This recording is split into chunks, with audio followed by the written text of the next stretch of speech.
they start killing people like they have in the past, we will get involved. We'll be hitting them very hard. We've been told that the killing in Iran is stopping. It's stopped. It's stopping.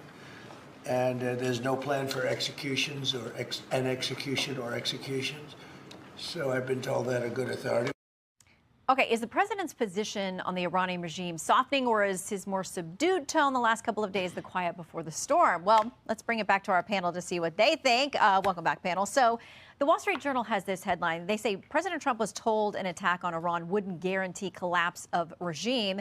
He was advised the U.S. military would need more firepower in the Middle East to launch large strike attack and protect American forces. So Matt, listen, the president says no one convinced him, he convinced himself, but we know there are more military assets moving to the region. Absolutely. If I was a betting man, I wouldn't be taking the over on the Ayatollah anytime soon. I mean, I think this particular instance we saw over the last week was less retreat and more restraint. I think, the president doesn't love taking pictures, to use baseball parlance, but this one was a little outside the strike zone. I think what you saw was the Iranian security apparatus held, the protests didn't really fracture the regime, and any really application of force probably would have just drove us deeper in a situation we didn't want to be in. Now, I think if the regime pops off again, if they miscalculate, doesn't mean the response this past time is going to guarantee the same response in the future. So that's what I'm watching. Okay. Our buddy Andrew McCarthy over at National Review says this: while it is in our vital interest to see the regime deposed, it is not in our interest to achieve that outcome by a ground invasion and occupation.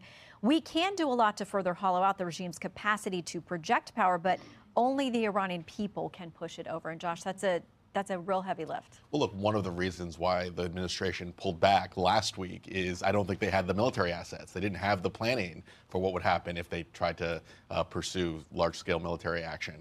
I'm not so convinced that they're not still going to go ahead with it. That you're seeing the buildup this week. You're seeing Senator Graham in the region talking about Trump really eager to take action. And you're hearing the Ayatollah continuing to taunt Donald Trump. And if we know one thing about President Trump is that's one thing that can spur him to act. Maduro learned that the hard way in Venezuela. So if I'm the Ayatollah, I might not be sleeping easy these next couple of weeks. I do think that the military option is still on the table, and this week is going to be a very interesting one in the region. Yeah, I mean, is Mary Catherine, is that sort of what this lull is about, is getting our things into place? Or is the president really being cautioned about a potential broader conflict there that he's worried about? I think it's probably a little bit of both, and that people are discussing whether this is sort of a rope-a-dope to get information about where Iran is. Look, the threat still exists, and I think there is a little bit for the Trump administration. They look back on 2013 in Syria and Obama's red line, 2009, the Green Movement, and many people argue like, hey, there's some maybe regime red line regret here and being worried about that. He has given encouragement himself to the Iranian protesters.